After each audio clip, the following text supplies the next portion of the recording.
이야, 반공강연 최고 권위자 이도종 목사 아니신가? 거 이참에 그 말도 안 되는 고집 꺾고 우리랑 합수하면 어떤가? 어? 우리가 공산주의 지상낙원을 만드는데 열심히 기도해주면 어떻소? 우리의 승리를 위해서 말이오.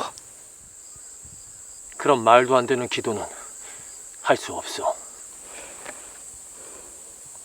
지금이라도 네가 믿는 그 미제 귀신 버리고 우리와 합세한다고 하면 내 목숨은 붙여 보내드리지. 아니면 우리의 승리를 위해서 기도해주던가. 당신도 목사이기 전에 한 가족의 가장일 텐데 처자식 생각은 해야 되지 않겠어? 빨리 말해. 내가 셋 센다.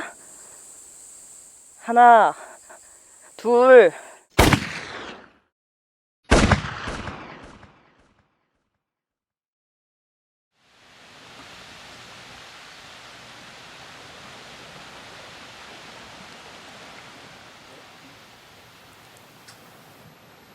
우리나라 최고의 관광지로 손꼽히는 제주도. 불과 70여 년 전 이곳은 피비린내 나는 지옥과 같은 현장이었다. 이제 그것을 기억하는 이들은 많지 않다.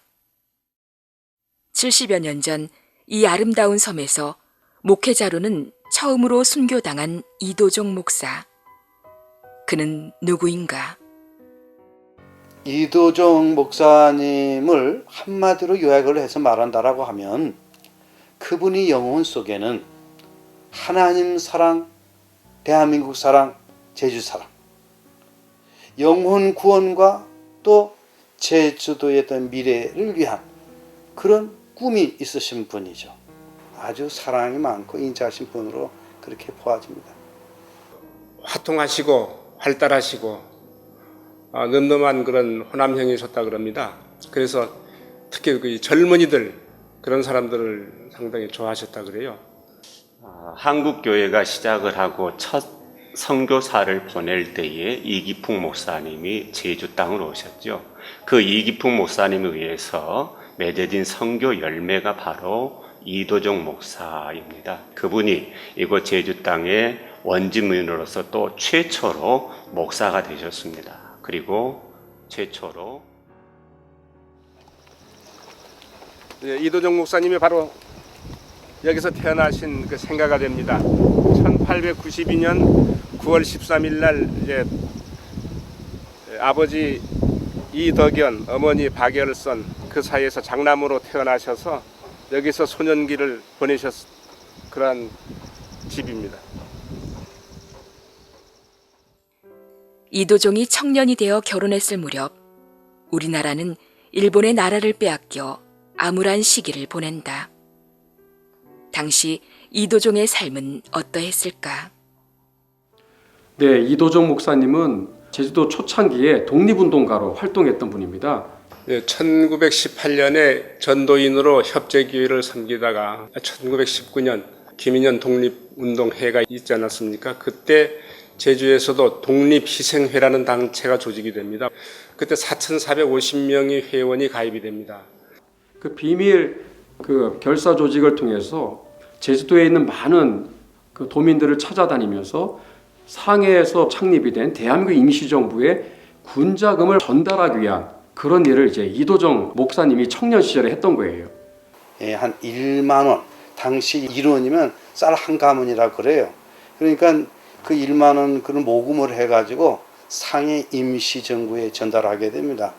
그 당시 그 일로 인해 가지고 한 60여 명이 갇히게 되는데 그때 그 일로 모든 일은 책임을 지고 조봉호 순국열사 그분이 옥에 갇혀서 결국 순국 가시게 되고 이도종 목사님은 6개월 만에 나오게 되는데 6개월 동안 얼마나 많은 그런 고문을 당했는지 몰라요.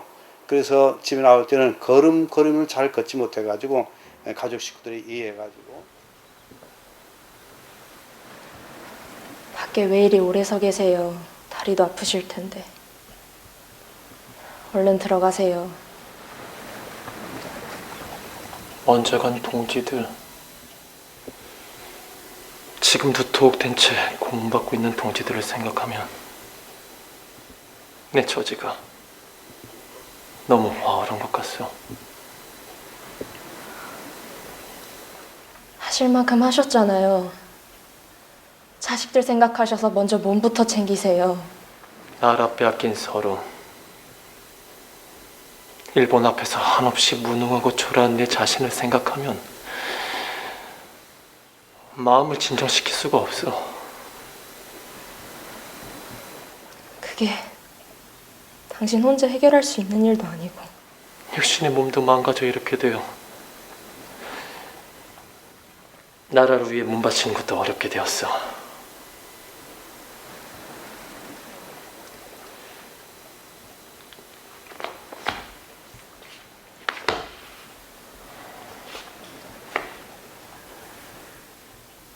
오래 생각하고 어렵게 결정했는데 이렇게 포기할 수는 없어. 육신에 망가진 몸일지라도 모두 바쳐 주님을 섬기고 영혼과 나라를 구원하는 일에 내 남은 일생을 모두 바치고 싶소.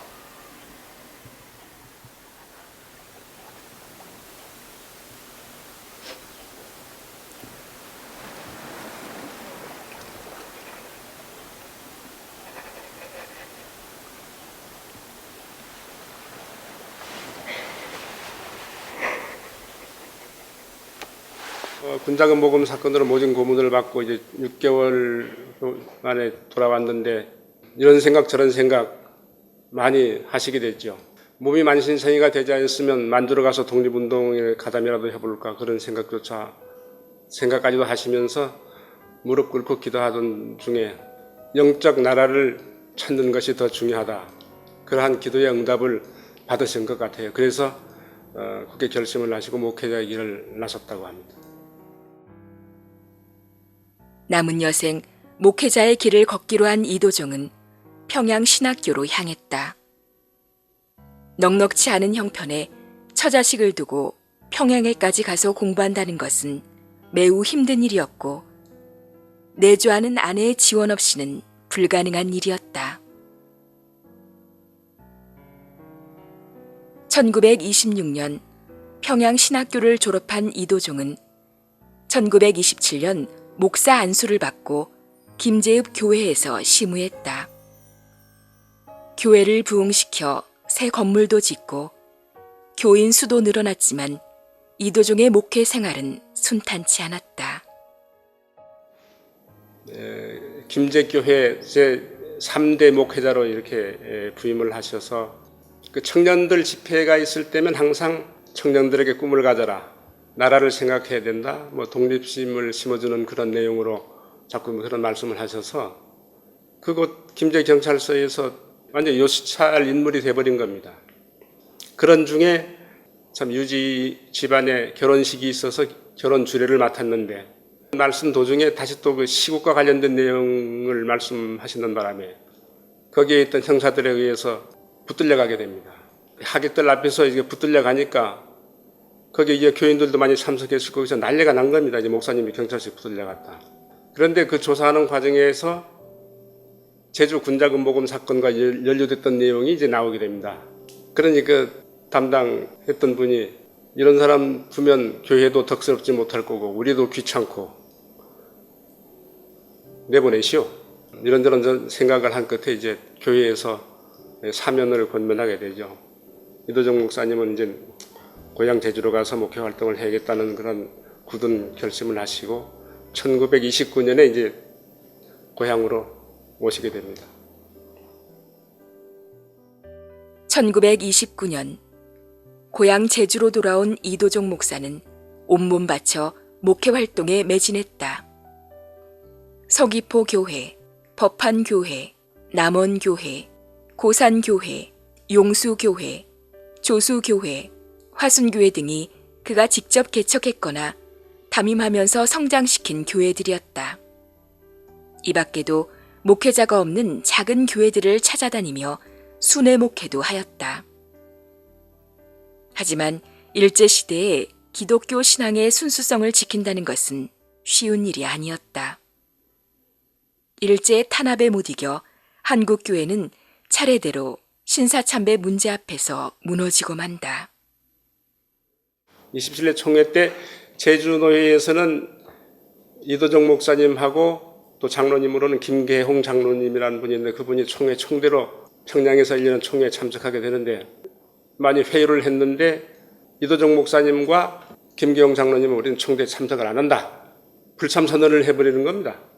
그 일로 인해 가지고 1개월 정도 경찰에 구금된 적이 있습니다. 45년에 이제 해방이 되기까지 일제의 탄압이라는 건 이루 말할 수 없었습니다. 예배 드리게 되면 일본말로 설교해야 되고 일장기에 경례해야 되고 일왕사진 절해야 되고 그렇게 하면서 예배를 드려야 되기 때문에 신앙적인 양심으로서는 상당히 감당하기 힘들었죠. 그래서 전국적으로 은둔 생활을 목회자 생활을 접어두고 조용히 숨어서 지내는 은둔 생활을 하는 목회자들이 전국적으로 상당히 많았습니다. 이도정 목사님도 마찬가지로 더 이상 감당하기 힘들어서 이제 고산에 정착하면서 텃밭을 돌보면서 이렇게 생활을 하시던 중에 해방이 됐습니다. 근데 그때 제주에 13개 교회가 있었는데 13개 교회에 있던 목사님들이 다 육지에서 내려왔었던 분들이라 다 이제 귀향해버렸고 남아있는 목사님이 제주 출신 또 조남수 목사님 한 분뿐이었습니다. 목사님, 아시다시피 지금 제주도에 남아있는 목회자가 목사님과 저 정도밖에 없습니다. 이런 어려운 시국에 목사님과 같은 분이 다시 나서 양떼를 이끌어 주셔야 하지 않겠습니까? 목사님, 다시 생각해 주십시오. 오늘 제가 온 것도 주님의 뜻으로 온 것이 아닐까요? 저를 봐서가 아니라 불쌍한 제주도 영혼들을 위해 다시 나서 주십시오.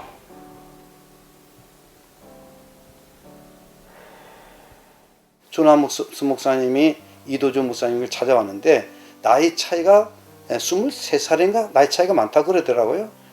내어나다시피 하지만 이제 이도정 목사님은 그럴 수 없다고 해서 처음에는 사양을 했어요. 조남수 목사님이 그 설득에 이도정 목사님이 감격을 하게 됩니다. 그래서 다시 일을 하게 되는데 산북은 이도정 목사님, 산남은 조남수 목사님이 맡아서 교회를 섬기면서 당시 자전거는 중요한 교통수단이었고 자전거는 흔히 많지도 않았습니다. 인성교회 또 화순교회를 섬김에 있어가지고 거리가 떨어진 곳이기 때문에 아주 필요했었고 이 수심리도 자전거를 타고 잘 다니시는 그런 분이어서 특별히 고문 후유증을 해가지고 다리가 저렸기 때문에 더군다나 자전거는 또 필요했고 그래서 자전거를 즐겨 타셨다라고 그렇게 지금 이야기가 전해지고 있습니다. 목회자들은 부족하고 교회는 많고 하니까 그 소위 그 순회 목회를 하셨거든요. 예를 들어 주일 예배는 대전교회에서 드렸다, 수요 예배는 뭐 화성교회에서 드렸다, 뭐 그런 식으로 해서 이렇게 또 많은 곳을 다녀야 되기 때문에 자전거가 그렇게 또 필요했던 것 같습니다. 일제시대에 독립운동을 하고 신사참배에 맞서 싸웠던 이도정 목사는 이제 평화로운 환경에서 목회를 하는 듯하였다. 그러나 우리나라는 당시 심한 정치적 혼란기를 겪고 있었다. 북한 지역은 이제 소련 스탈린에 의해서 빠른 속도로 이제 공산화가 이제 시작이 됩니다. 우리가 알아야 될 것이 1945년 9월 20일에 소련 스탈린이 북한 지역에 단독 공산 정권을 수립하라고 지령을 내리게 됩니다. 그래서 한 2년에 걸쳐서 북한 지역은 빠른 속도로 공산화가 진행이 되었고 결국에는 완성이 됩니다. 그럼 남한은 어떤가? 남한 사회는 해방 이후에 건국의 흐름을 주도하는 세력들이 대부분 사회주의와 공산주의를 지지하는 세력들이었습니다. 대표적인 지도자가 여운형과 그리고 박헌영이 되겠습니다. 여운형은 해방되자마자 했던 말은 공산혁명으로 일로 매진하겠다, 공산국가를 세우겠다고 그렇게 선언을 사실상 하게 되었고, 그러면서 해방 전국의 남한 사회는 이 두 지도자에 의해서 특별히 조선공산당을 이끄는 박헌영에 의해서 건국의 흐름이 진행이 되어지는 굉장히 혼란한 그러한 극도의 상황이 되겠습니다. 그러니까 그때 좌우가 서로 분열이 된 거라. 초등학교 1급부터 중학교까지 그러는데 이 학교 다닐 때도 사상 분열이 생겨서 대단히 해냈습니다. 치고다가 막 때려부리고 해. 그러니까 1945년 해방이 되고 1948년 4.3이 일어나기까지의 그 한 3년여 동안은 상당히 살벌하고 치안이 뭐 거의 없는 그러한 살벌한 시대였습니다. 이제 조금 있으면 평등한 세상이 된다. 양반 쌍놈이 없다. 그러니 일제시대전에 양반 쌍놈 그런 세월 보내다가 36년 동안 일제에 억압을 당하다가 이제 해방이 되고 이제는 뭐 너나 없이 똑같이 잘 사는 그러한 세상이 된다 하니까 뭐 거기에 사람들이 그냥 고무된 거예요. 뿅 간 거예요. 그리고 가서 신당문을 배웠다는 사람이 와서 그런 저런 말을 하니까 이건 뭐 믿을 수밖에 해요. 근데 그때 이도종 목사님과 조난수 목사님이 많은 그 계몽 강연을 다녔어요. 건국과 기독교 사상이라는 주제라든지 아니면 건국과 민주주의라는 주제로 그렇게 마을마다 다니면서 계몽 강연을 하셨는데 한 번은 책으로 공산주의를 배우면 공산주의자가 되고 몸으로 공산주의를 배우면 반공주의자가 된다. 하지만 공산주의를 아직 경험하지 못했던 당시에는 많은 사람들이 이러한 새로운 사상에 매료되어 신념을 가졌다. 그리고 남한에 있던 공산주의자들은 끊임없이 자유민주주의로 탄생하려는 대한민국의 건국을 막고자 했다. 박헌영이는 이 조선공산당을 통해서 1946년 10월 1일부로 그 유명한 대구 10월 폭동을 이제 일으키게 됩니다. 그 배후에는 소련의 스탈린이 있었습니다. 스탈린이 적어도 2번에 걸친 거액의 자금을 대주면서 반미 선동 투쟁을 이제 사주하게 된 것입니다. 대구를 시작으로 전국 각지에 2달에 걸쳐서 남한 사회를 쑥대밭으로 만드는 어마어마한 이러한 대구 10월 폭동 반란이 일어나게 되었습니다. 그 결과 미 군정청에서 빠른 속도로 진압을 하게 되면서 사실상 조선공산당의 이 조직 부서가 붕괴가 됩니다. 그래서 어마어마한 치명적인 타격을 입게 됩니다. 그래서 조직 정비와 또 체계를 박헌영이가 서둘러서 46년 11월 23일에 조선공산당의 박헌영이, 그 다음에 조선인민당 여운형, 또 남조선 신민당, 이런 백남훈, 이런 3개의 정당이 서로 합당이 되어서 창당이 된 것이 바로 그 유명한 남조선 노동당, 줄임말로 남노당이 되겠습니다. 공산주의자들은 민족주의를 내세워 감성을 자극하며 통일을 시도했으나 그들이 원하던 통일은 공산주의 적화통일이었다. 그들의 본심을 간파한 이승만 대통령은 이에 속아 넘어가지 않았고 많은 저항을 뚫고 자유민주 대한민국 건국에 힘썼다. 이승만 대통령이 남한 단독정부 수립을 추진하자 남노당은 사회에 혼란을 가해 남한의 붕괴를 시도했다. 대구 10월 폭동이 진압되면서 큰 타격을 받았던 공산주의자들은 육지가 아닌 섬으로 눈을 돌린다. 공산주의자들은 제주도 곳곳에서 주민들을 선동했고 국가전복의 기회를 엿보고 있었다. 1947년 3.1절 그 행사가 일어나는데 이 3.1절 행사는 정부 당국에서는 하지 않도록 했어요. 왜냐하면 그 운동이 순수한 3.1절 운동이 아니라 반미 운동이기 때문에 하지 않도록 그래 했지만 북초등학교에서 3.1절 운동이 일어나게 됩니다. 남노당의 끊임없는 국가전복을 위한 움직임은 결국 제주도 4.3 사건으로 이어져 크나큰 비극을 불렀다. 공비와 좌익들은 양민들과 섞여 있어 진압 과정에서 무고한 양민들의 많은 희생을 불러왔다. 당시 경찰과 군인들의 진압은 정당했을까? 김대중 대통령이 CNN하고 회담할 때 제주 4.3은 공산당의 폭동으로 일어났지만 무고하게 그 희생된 사람들이 있으니까 이런 사람들에 대해서는 누명을 벗겨줘야 된다. 이렇게 말씀을 했거든요. 그때 당시 남노당 핵심자들에게는 흔히 제주도민이 다 폭도라고 했습니다. 다만 마지못해서 강제로 끌려간 사람들에게 폭도라는 말은 그때도 도민들이 쓰지 않았습니다. 거기 핵심 요원, 바로 불악을 습격하고 살상에 가담하고 약탈에 가담했던 사람들을 폭도라고 불렀죠. 폭도들이 와가지고 불을 지르고 경찰서를 습격하고 양면을 학살하고 그런 가운데 있는데 국가가 존재하는 이유가 뭡니까?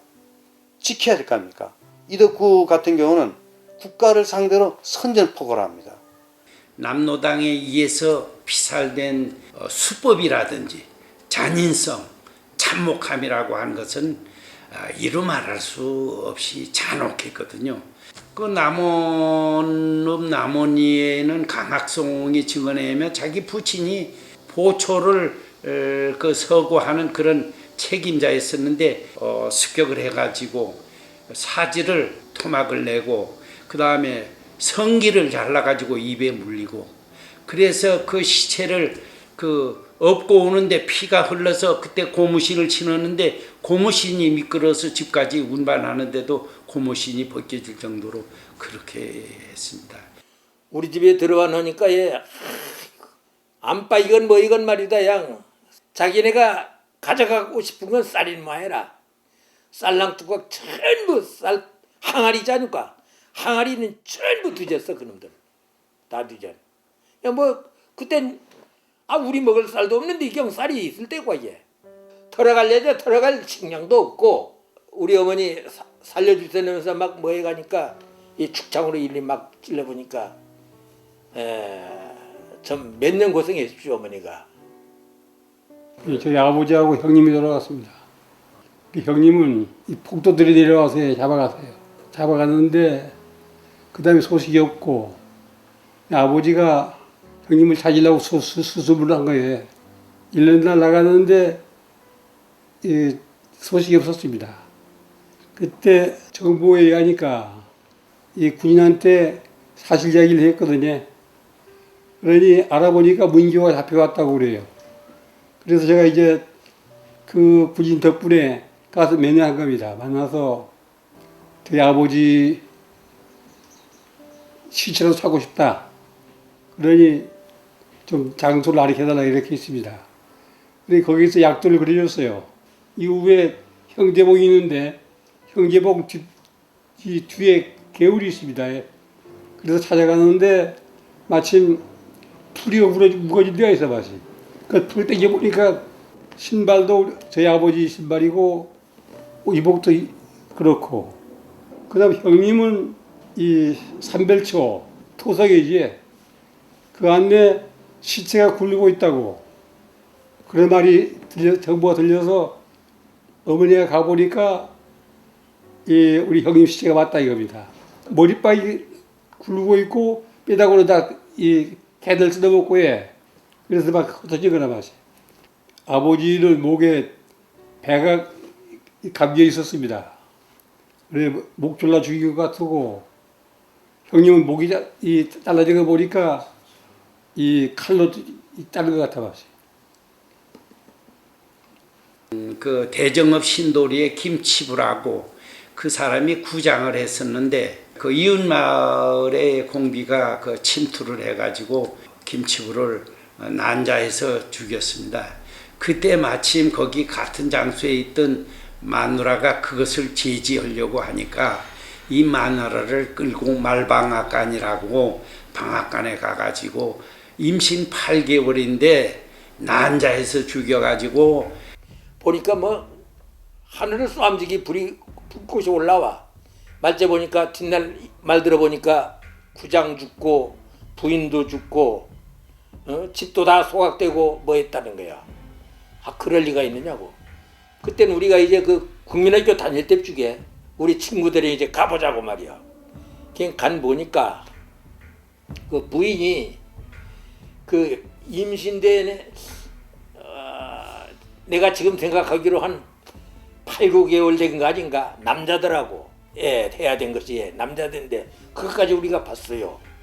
남자들인데 말방에 있지 않을까 말방에 거기 데려다 살려줄 땐 막 애원하니까 거기 데려다 나네 남도질 내버렸어 일로. 그러니까 그 애가 나왔어. 그 죽은 애가 나온 걸 그걸 우리가 봤다니까 마씨. 그 볼꼴이 아니야 그게. 그래서 이야 이렇게 이거 사람이 이거 무참하게 어린 때라도 이렇게도 죽일 수 있나 그 생각이 들어진 거라 마씨. 또 애월읍 장전리 부근에서 그 시체를 발굴했는데 이 사람은 경찰관 했다가 사태가 좀 험악해지니까 경찰관 그만두고 아버지와 농사를 짓고 있는데 이게 반동이라고 해서 가서 이제 살해를 했는데 사람을 그냥 죽이지 않고 항문으로 이 철봉을 입까지 찔러가지고 그 죽인 게 그때 그 생포된 공비의 진술에 의해서 어디에 그걸 묻었느냐 해가지고 어디에 묻었다 하니까 거길 가서 발굴해 보니까 그런 참혹한 상황이 발견되고 그랬습니다. 그래서 이렇게 한 것을 본 피해자 가족, 또 군경 가족, 또 군인 이런 것을 봤을 때는 보복이 일어났고 또 상대방도 또 보복. 그러니까 보복의 악순환으로 제주도 인명 피해가 많이 났다. 이제 이렇게 보고 있습니다. 제주도는 공비와 좌익 때문에 이미 지옥이 되어 있었다. 당국의 진압이 없었다면 제주도는 과연 평화로울 수 있었을까? 그 4.3을 일으켜서 김달삼이 그 본명은 이승진인데 김달삼이가 주도인 돼 가지고 그 하다가 그 북한에 가서 보고하려고 4월 3일부터 7월 24일까지 김달삼이가 직접 작성한 그 보고서에 보면은 그 공비들에 의해서 죽은 사람이 사망이 307명입니다. 부상이 68명. 그다음 피랍, 납치 간 사람이 22명. 이렇게 막대한 피해를 입혔는데 공비는 16명밖에 안 죽었어. 그리고 부상이 9명. 그러니까 제주도에서 경찰서 있는 부분, 지서 있는 부분, 여기를 빼놓고는 완전히 남노당이 장악을 했습니다. 그래가지고 한 3개월이면 이걸 완전히 해방구로 만들 걸로. 초반에는 완전히 잡았죠, 그 사람들이. 그리고 특히 밤에는 완전히 이건 뭐 인민공화국 세상이었죠. 대전고등학교 학생 9명이 와가지고 세 사람이 한 사람을 조준하되 그 불황민들 전부 나오라고 하는 거라. 안 나오면 안 된다고 전부 나오라고. 그 과정을 우리가 봤거든 마씨. 그러나 그때 그 동참반 인원이 아마도 한 1000여 명 이상 되지 않을까. 어마어마한 인원이 그 과정을 봤어 봤지. 그 한 놈은 죽어가면서 인민공화국 만세 hen 부르더라고. 인민공화국 만세 이렇게. 그 소리를 우리가 들었다니까. 탁 맞은과 동시에 정신이 다 가지라냐는 말이라. 인민공화국 만세 소리가 크게 불렀어 그놈이 하나는. 그래서 팍 앞대로 엎어지대. 그럼 그들이 원하는 세상은 무엇입니까? 바로 공산 국가가 되는 거죠. 그렇기 때문에 오늘 우리는 이도종 목사는 이런 무시무시한 시대를 살고 있었다. 반공 강연을 적극적으로 했던 이도종 목사는 좌익들에게 눈의 가시와 같은 존재였다. 목사님, 시국이 이러한데 당분간 찬양 예배와 신방을 좀 미루시죠. 내 육신이 안위를 생각했다면 다시는 목회를 안 했을 것이요. 그래도 목사님, 너무 염려 마시오. 1947년 5월경부터 전도 목사로 순회하면서 저희 교회를 담임하셨죠. 저희 교회가 이곳에서 예배처소로 가진 곳은 대정현 성 안에 있는 작은 초가 가옥이었습니다. 1934년도에 약 70판 정도를 주고 매입해서 예배처소로 사용하던 곳이었기 때문에 따로 사택이라든지 교육 규모가 되지 못했던 것 같습니다. 당시 이도종 목사님께서 고산이 되기셨는데 여기에서 약 20km 정도 떨어져 있습니다. 걸어서 오시려면 5시간 남짓 걸리는 곳이죠. 대전교회에서는 오질 않은 거예요. 그래서 이제나 저제나 올까 해서 기다렸는데 오질 않은 거예요. 예, 이도종 목사님은 1948년 6월 18일 순회 목회 중이던 인성교회를 향해서 이곳을 지나가게 됐습니다. 그런데 이곳을 지나가기 전 그날 토벌 작전을 나왔던 고산 지서 팀하고 교류하게 되었는데 그분들 말씀이 오늘은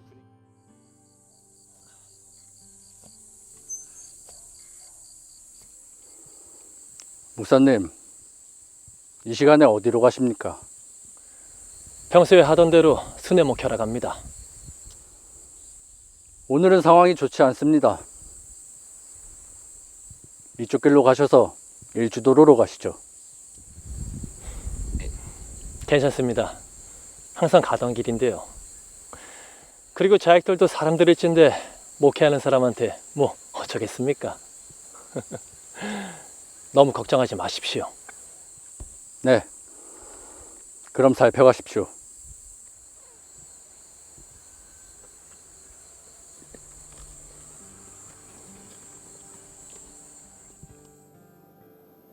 교회에서는 아무리 기다려도 목사님이 안 오고 집에서는 또 이제 돌아올 때 되는데 나타나지 않고 그렇게 해서 하루 이틀 한 달 두 달 지났습니다. 이제 대전교회에서는 새벽 기도할 때마다 그냥 무릎 꿇고 교인들이 통곡을 하면서 기도하는 겁니다. 하나님, 목사님이 만약 폭도들한테 죽임을 당했다는 그 시신만이라도 찾을 수 있도록 은혜를 베풀어 주십시오. 그렇게 눈물에 통곡을 하며 새벽 기도회가 진행되고 한 1년쯤 지났을 때 그때는 마을별로 젊은 사람들이 나서서 보초를 섰거든요. 그 폭도들의 출입을 감시하고 막고 그런 걸 하면서. 근데 이도종 목사님의 동생, 그 세 번째 동생 기종, 막내 동생 성종, 그 두 분이 마침 그 당번을 서서 할 때 이도종 목사님이 순교 현장에 있던 폭도대장 몽치라 속칭 그 몽치 불렀다고 그럽니다. 그 사람이 먹을 식량도 떨어지고 하니까 먹을 거 좀 약탈해서 구해보려고 내려왔다가 마침 붙들렸어요. 경찰 지서로 연행이 되고 넘겨지고 조사를 받는 과정에 몸수색을 해보니까 회중시계가 나온 겁니다. 이도종 목사님이 항상 차고 다니던 회중시계. 도저히 그 사람 생색과 그 물건이 어울리는 물건이 아니에요. 그래서 경찰관이 추궁을 하니까 한 1년 전에 우리가 작전을 나갔는데 어떤 사람이 자전거를 타고 지나가는 우리가 붙잡았다. 그 사람 목사라 하더라. 근데 그 사람이 성경책 왜 이러십니까? 경찰 서방을 둬서 뭐해? 소리 질러봐. 마누라 욕 보이는데 와서 도와달라고 해야지.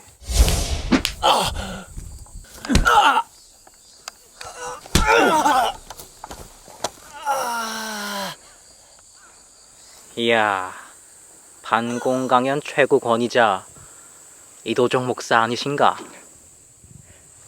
거 이참에 그 말도 안 되는 고집 꺾고 우리랑 합수하면 어떤가? 어? 우리가 공산주의 지상낙원을 만드는데 열심히 기도해주면 어떻소? 우리의 승리를 위해서 말이오. 그런 말도 안 되는 기도는 할 수 없어. 어이, 이 모든 인민이 평등하게 다 같이 잘 사는 그런 지상낙원을 만들자는 건데 왜 자꾸 당해질이야? 이씨. 창조주 하나님 아버지를 부인하는 공산 사상으로 어떻게 지상낙원을 만든단 말이오? 아버지를 부인하고 잘 살아보겠다는 자식이 올바로 된 자식이요? 이게 아직도 지금이라도 네가 믿는 그 미제귀신 버리고 우리와 합세한다고 하면 내 목숨은 붙여 보내드리지. 아, 아니면 우리의 승리를 위해서 기도해주던가. 당신도 목사이기 전에 한 가족의 가장일 텐데 처자식 생각은 해야 되지 않겠어?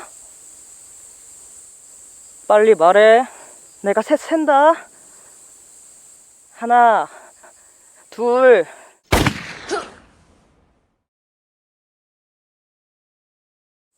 너 같은 악질 반동 예수쟁이는 곱게 보내주면 안 되지. 미제 예수 사상으로 인민들을 선동하면 어떤 대가를 치르게 되는지 똑똑히 알려줘야 돼.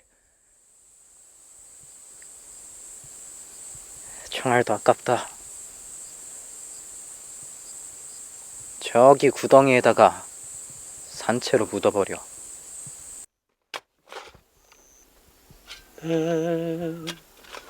주를 가까이 하게 하는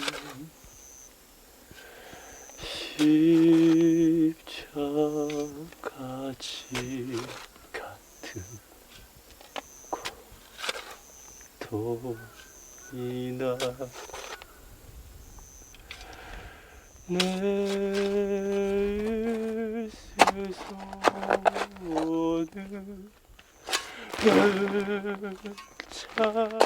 찬송하면서 주께 떠나가기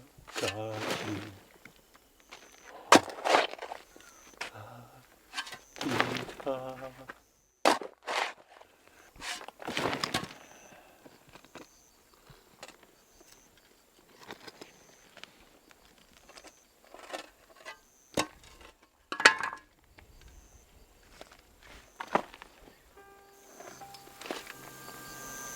나는 이제 하나님 곁으로 가니 이것들이 필요 없어.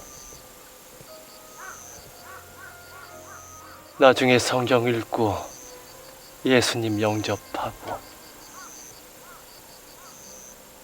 천국에서 만납시다.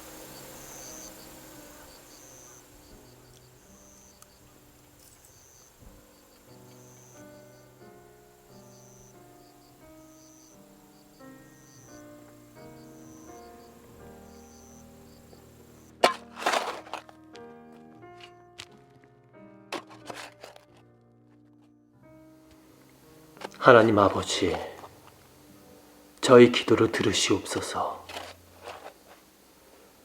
이들의 죄를 용서해 주시고 이들을 불쌍히 여겨 주옵소서. 자기들이 얼마나 잘못된 일을 저지르는지 알지 못합니다. 예수 믿고 구원받게 하옵소서. 주여, 제 영혼을 받아 주옵소서.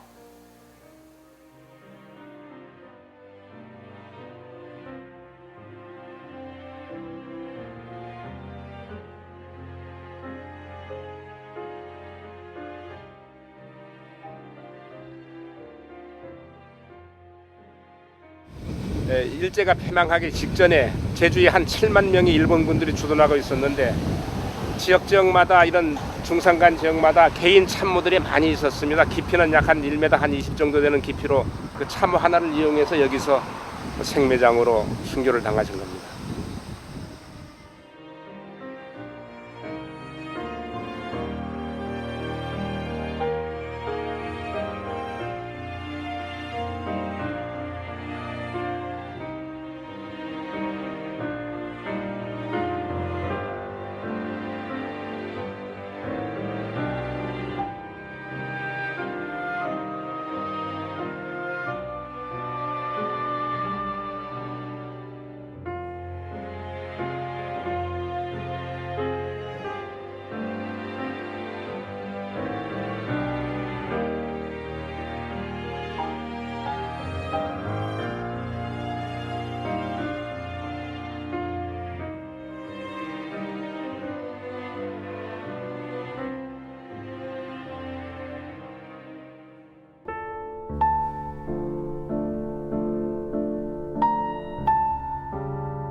주께서 허락하시면 주께서 부르신다면 덮어라 덮어 덮어라 덮어 너도 나와 함께 천국에서 만나자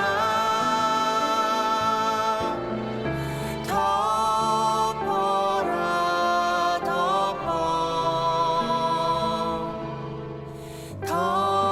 덮어라 덮어 주여 저들의 죄를 용서하여 주소서 용서